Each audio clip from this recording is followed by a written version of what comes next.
दोस्तों देख लिया आपने दवाइयाँ कैसे बनती हैं। दवाइयों का जो शेल होता है, जो बाहर का कवर होता है, वो जेलेटिन से बनाया जाता है। जेलेटिन जो होता है वो जानवरों के हड्डियां और उसकी मांसपेशियों से बनाया जाता है।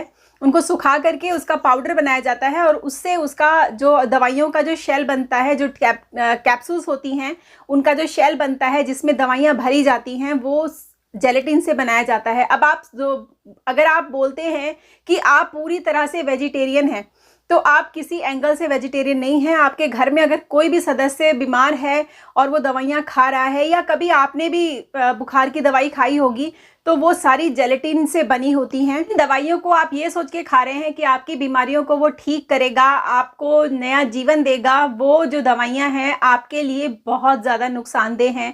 और जो जेलेटिन उसके अंदर, जिस जेलेटिन से वो बनाई जाता है, उसका कवर जो बनता है, इमेजिन करिए कितने सारे जानवरों को मारा जाता है। उसमें जो मुख्य जानवर जो हैं जिनका इस्तेमाल किया जाता है वो होते हैं, ये सूअर होते हैं, गाय होती है, भैंस होती है, हड्डियों से वो बनाया जाता है। तो सोचिए आपके शरीर में कितना ज़्यादा नॉनवेज जा रहा है, कितना ज़्यादा चूरा जा रहा है हड्डियों का, जो कि आपके लिए फ़ायदेमंद तो कहीं से भी नहीं है, लेकिन वो धीरे धीरे लॉन्ग रन में आपको नुकसान और नुकसान और नुकसान ही देगा। ऊपर से जो केमिकल्स, जो बुरादे जो उसमें भरा जाता है दवाइयों के अंदर, वो सारे केमिकल्स होते हैं। आपकी बॉडी जो है उसमें रिपेयर सिस्टम इतना ज़्यादा अच्छा है कि आपको किसी भी बाहर की मेडिसिन की ज़रूरत ही नहीं है एक्चुअली। लेकिन आप लोग फिर भी पता नहीं क्यों इतना ज़्यादा विश्वास करते हैं एलोपैथी पे, कि मतलब थोड़ी सी भी तकलीफ होती है तो सीधे एलोपैथी भागते हैं, क्योंकि ज़रा सा भी दर्द जो है वो बर्दाश्त नहीं है आजकल की जनरेशन को। तो जिन लोगों को थोड़ी थोड़ी तकलीफ़ों में डॉक्टर्स के पास भागने का जो शौक़ है, और डॉक्टर्स की दवाई उनको बहुत ज़्यादा कन्वीनियंट लगती है कि बस एक गोली खा लिया और ठीक हो गए। कौन जाएगा बाज़ार में, सब्जियां लाएगा, फल लाएगा, काटेगा, धोएगा, उसके बाद उसको खाएगा। इतना टाइम कहाँ है हमारे पास, हम लोग बिज़ी हैं, हमारे पास समय ही नहीं है, हम काम करते हैं।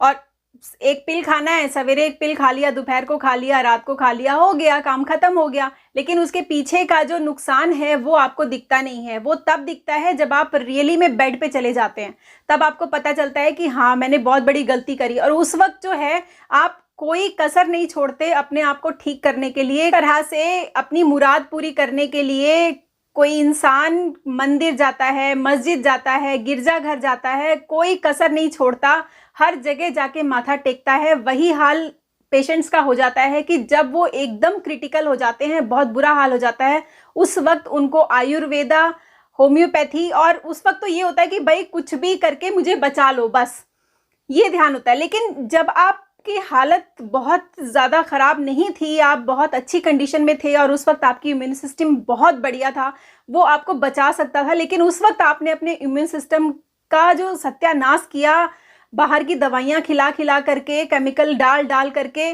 उससे आपका शरीर जो है वो पूरी तरह से ख़राब हो जाता है। तो मैं कहना ये चाहती हूँ कि विदेशों की जो दवाइयाँ हैं, हम वैसे भी आज भी गुलाम हैं, हम सदियों से गुलाम रहे हैं और आगे भी मुझे लगता है हम हमेशा गुलाम ही रहेंगे। क्योंकि जो भी कॉन्वेंट स्कूल जा रहे हैं या इंग्लिश पढ़ रहे हैं, उनको जब इंग्लिश आप पढ़ते हैं तो वो पहली बात तो बाहर की भाषा है, दूसरा उसमें वही सिखाया जाएगा जो बाहर के देशों में चलता है, तो आपको पूरी तरह से वो अंग्रेज़ बना देते हैं। तो आप भारतीय हो ही नहीं सकते। बहुत मुश्किल है आपके लिए भारत का जो सभ्यता है उसको अपनाना, और उसकी जो संस्कृति जो हमारे कल्चर में रहा है, हमारी बॉडी हीलिंग का प्रोसेस, वो आप लोग अपनाना नहीं चाहते, क्योंकि आपको लगता है ये बकवास है, बस खाली एलोपैथी खा लिया, फटाफट खा लिया। डॉक्टर्स पढ़े लिखे होते हैं भाई, उन्होंने पढ़ाई की है, उनको सब कुछ पता है, तो उनकी हर बात को मानते हैं। लेकिन आप खुद देख लीजिए, अपनी आंखों से देख लीजिए, मैंने आप इस वीडियो में शेयर किया है ना कि कैसे बनाते हैं दवाइयाँ, जेलेटिन कैसे बनाया जाता है, किस तरीके से उसमें दवाइयाँ भरी जाती हैं, सारा कुछ है। लेकिन मैंने बहुत छोटे क्लिप में दिखाया है, अगर आपको देखना है तो बहुत सारी टन्स ऑफ वीडियोस जो हैं वो अपलोडेड हैं यूट्यूब पे, आप जाके देख सकते हैं सर्च करके। तो ये देख लीजिए कितना नुकसान है। और जो थोड़ा सा दर्द होता है तो फटाक से पैरासीटामोल खा लेते हैं, थोड़ा सा बुखार होता है तो पैरासीटामोल खा लेते हैं। आपको पता है ये दवाइयाँ आपको, अगर आप बहुत ज़्यादा कंज्यूम करते हैं लॉन्ग रन तक, तो आपको इससे कैंसर हो सकता है, आपको हार्ट की प्रॉब्लम हो सकती है, आपको बहुत सारी भयंकर बीमारियां हो सकती हैं। आपकी किडनी खराब हो सकता है, क्योंकि ये दवाइयाँ फ़ायदेमंद नहीं हैं, ये बहुत ज़्यादा नुकसान करती हैं। और एक बात अच्छी तरह समझ लीजिए कि आपको अगर कोई तकलीफ़ हो रही है, सर में दर्द हो रहा है, पाँव में दर्द हो रहा है, या कुछ भी हो रहा है, खांसी जुकाम, या आपकी किडनी में तकलीफ़ हो रही है, लंग्स में तकलीफ़ हो रही है, आपके दिल में तकलीफ़ हो रहा है, कुछ भी अगर हो रहा है, तो आपके शरीर में गंदगी जम रही है। इस बात का ध्यान रखिए। जिसको कहते हैं हम, कभी उसको नाम हमने कोलेस्ट्रॉल में दे दिया, कभी उसको हम फैट बोलते हैं, कभी हम उसको बैक्टीरियल इन्फेक्शन बोलते हैं, कभी हम उसको फंगल इन्फेक्शन बोलते हैं। ये सारा कैसे होता है? जब कोई चीज़ आपके शरीर में बहुत लंबे समय तक रहती है और वो सड़ती है अंदर, तो सोचिए जब वो सड़ेगा तो वो बैक्टीरियाज ही पैदा करेगा ना, उसमें फंगस ही पैदा करेगा, और उसमें वो कीड़े मकोड़े ही पैदा करेगा अंदर। कितने सारे लोगों के पेट में, आपने देखा होगा, बच्चों के पेट में कीड़े हो जाते हैं।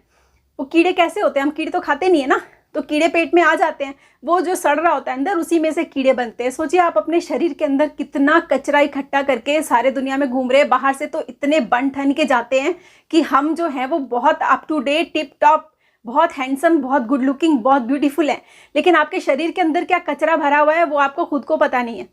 वो आपको तब पता चलता है जब आप बीमार होना शुरू होते हैं। तो उस सिचुएशन तक आप ना पहुंचे, इसलिए आपको अपने शरीर का सफाई जो है वो बहुत अच्छी तरह से करना चाहिए। वैसे आयुर्वेद में कहा जाता है कि शरीर की सफाई जो है उसका सबसे बढ़िया तरीका है एनिमा लेना। आपको अगर आपसे हो सकता है तो आप एनिमा लीजिए, वो बहुत बढ़िया है। उसका किट मिलता है बाज़ार में, कुछ जो है फार्मासिस्ट रखते हैं, केमिस्ट रखते हैं इंडिया में।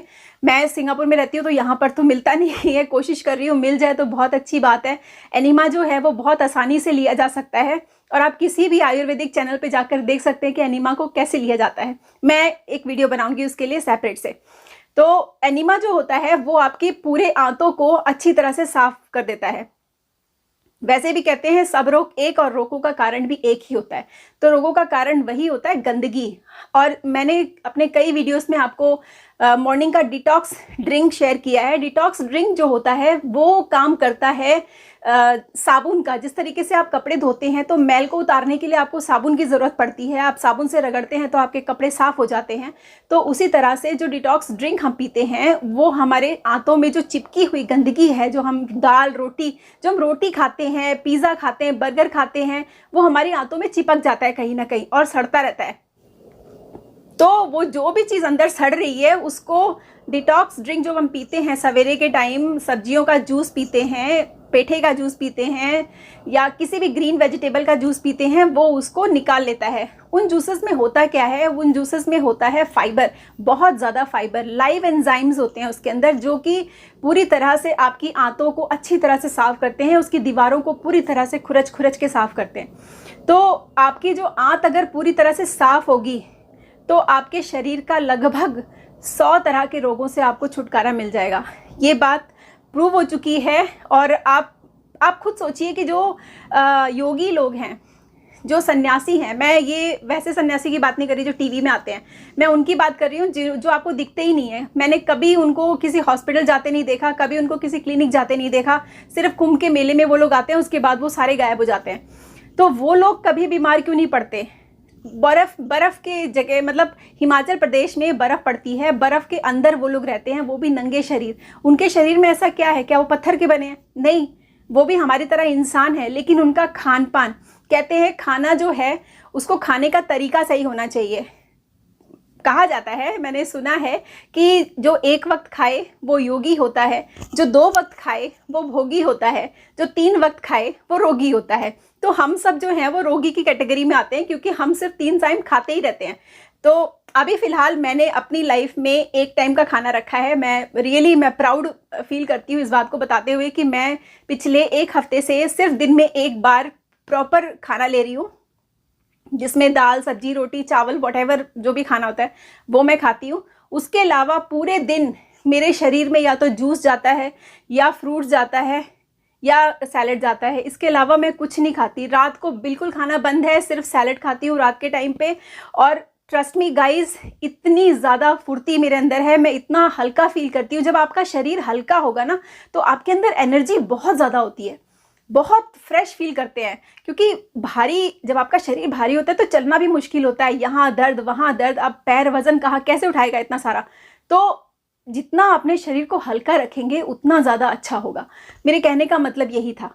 तो अंग्रेज़ी दवाइयों का तो आप लोगों को पता चल ही गया है कि वो किस चीज़ से बना होता है। अब आप लोगों को डिसाइड करना है कि आप लोग क्या उन दवाइयों को खाना स्टिल कंटिन्यू करेंगे, फिर अभी भी आप उसको खाना चाहेंगे, क्योंकि जब आपके हाथ में वो टैबलेट आएगी तो आपके आंखों के सामने गाय का मांस, गाय का हड्डी, भैंस का मांस, भैंस की हड्डी, सूअर का मांस, सूअर की हड्डी, जिस चीज़ को आप सुनना पसंद नहीं करते वो आप अपने शरीर में डाल रहे हैं। सोचिए कितना ज़्यादा नुकसान करेगा वो। तो आई होप आप लोग एलोपैथी को कोशिश करिए कि छोड़ दें, क्योंकि वो आपके लिए नहीं है, वो सिर्फ और सिर्फ आपका नुकसान करेगी। और कोशिश करिए कि नेचुरल चीज़ों से अपने आप को हील करिए। माँ प्रकृति ने हमें वो सब कुछ दिया है। जब हमें बनाया था उन्होंने, जब हम दुनिया में आए थे तो हमारे पास ये एलोपैथी नहीं थी, हमारे पास सिर्फ और सिर्फ नेचर था, और उसी नेचर से हमने अपने आप को ठीक किया है। तो आज वो सब कहाँ चला गया? क्यों हम उन चीज़ों को फॉलो नहीं करते? क्यों हम सिर्फ एलोपैथी और ये केमिकल के पीछे भाग रहे हैं जो सिर्फ और सिर्फ नुकसान देता है? हर किसी को पता है इस बात का। तो आई होप आप लोग ये अवेयरनेस फैलाएंगे, क्योंकि ये अब हम लोगों की रिस्पॉन्सिबिलिटी बन गई है। हम लोगों को ये अवेयरनेस हर इंसान तक पहुंचाना है। कोशिश कीजिए इस वीडियो को आप लोग शेयर करने की, ताकि लोगों के दिमाग के जो ताले लगे हुए हैं वो खुल जाएं और लोगों को समझ आए कि जो वो खा रहे हैं, जो वो कर रहे हैं, वो बिल्कुल गलत कर रहे हैं। आज से नहीं, राजीव दीक्षित भाई ने भी इस बात को बोला है कि ये जो हड्डियों से बनता है जेलेटिन मत खाओ मत खाओ, लेकिन फिर भी आज लोग खा रहे हैं। खाने वाले खा ही रहे हैं दवाइयाँ। उनको, मेरी यहाँ पे एक आंटी रहती हैं, उनको मैंने बोला कि आंटी आप DIP डाइट लो, तो उनको पता नहीं क्यों डॉक्टरों पे इतना ज़्यादा भरोसा है, इतना ज़्यादा भरोसा है कि वो कहती नहीं, मैं ब्लड प्रेशर की दवाई नहीं छोड़ सकती, मैं किसी कीमत पे नहीं छोड़ सकती, मेरे हस्बैंड मेरे को बहुत डांटेंगे। तो ठीक है भाई, आप अगर मौत की तरफ खुद जा रही हो तो मैं क्या कर सकती हूँ? मैं कुछ नहीं कर सकती, मैं चुप हो गई। तो हमारा सबको बताना काम है। आगे रास्ता क्या चुनना है वो आपका खुद का काम, आपकी खुद की मर्जी। हम सिर्फ रास्ता दिखा सकते हैं, रास्ते पे चला नहीं सकते, चलना आप ही का काम है। तो चलिए, आज के वीडियो के लिए इतना ही था। अगले वीडियो में मैं लेकर के आऊँगी कि जो पाचन, हमारा शरीर जो पाचन का समय होता है 12 बजे से लेकर रात के 8 बजे तक का, वो पाचन का सही तरीके से खाना खाने का तरीका क्या है और उसका साइंस क्या है उसके पीछे, कि आपको दोपहर में ये सब चीज़ें खानी है। क्योंकि पिछले वीडियो में मैंने शेयर किया था आप लोगों से कि मॉर्निंग में 4 बजे से लेकर के दोपहर के 12 बजे तक आपके शरीर जो है वो सफाई में लगी रहती है, और उसकी सफाई को आपको ख़राब नहीं करना है, उसका काम आपको नहीं स्टॉप करना है, नहीं रोकना है, उसके काम में सिर्फ आपको मदद करना है। आप जितनी ज़्यादा मदद करेंगे आपका शरीर उतना ज़्यादा साफ करेगा। आप ट्रस्ट कीजिए, आप अगर ये ग्रीन जूस लेते हैं डेली तो आपको कभी भी कॉन्स्टिपेशन की प्रॉब्लम नहीं होगी। मैं आपको अपना एक्सपीरियंस बताती हूँ। जब से मैं सिंगापुर में आई हूँ, सिंगापुर का पानी जो है वो इतना हार्ड है, यहाँ पे पानी में बहुत ज़्यादा क्लोरीन मिलाई जाती है, क्लोरीन की वजह से पानी बहुत हार्ड है। और मेरे बाल जो हैं पिछले 24 साल से बाल गिरते ही रहते। अगर अब तक पूरे बाल गिरे होते तो मैं कब की गंजी हो गई होती, लेकिन मेरे बाल आते रहते हैं, गिरते हैं लेकिन फिर आते हैं। तो ये सब सिर्फ इसीलिए हो पाता है क्योंकि मैं एक अच्छी डाइट लेती हूँ, एक अच्छा खान पान लेती हूँ।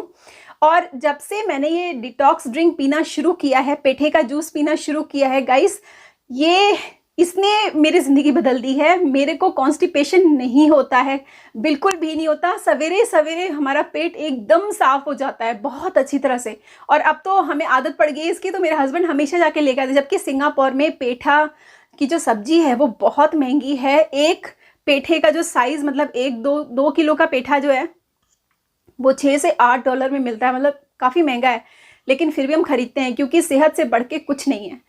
तो आई होप आप लोग भी इस नियम को फॉलो करेंगे और एक हेल्दी और एक अच्छी ज़िंदगी बिताएंगे। आपको कोई प्रॉब्लम का सामना नहीं करना पड़ेगा। हर एक बीमारी का इलाज सिर्फ और सिर्फ आपके शरीर की सफाई है। इस बात को अपने दिमाग में अच्छी तरह से बिठा लीजिए। अब मुझसे ये कोई मत कमेंट करके पूछना कि मैम क्या ये थायराइड के लिए ठीक है, क्या इससे ये ठीक हो सकता है, क्या इससे वो ठीक हो सकता है। भाई, इससे आपकी सारी बीमारियां ठीक हो जाएंगी, सारी बीमारियां ठीक हो जाएंगी। सर से लेकर के पांव तक की जितनी बीमारियां आपको होती हैं वो सब ठीक हो जाएंगी। ट्रस्ट मी, एक बार करके तो देखिए, फिर आपको पता चलेगा। तो तो चलिए, अब ज़्यादा मैं क्या बोलूँ, आगे आप लोगों की खुद की इच्छा, और आप लोगों का समझदार हैं, समझदार के लिए इशारा काफ़ी होता है। मिलती हूँ मैं नेक्स्ट वीडियो में। आप सब लोग अपना ख्याल रखिएगा। Take care, love you all, bye.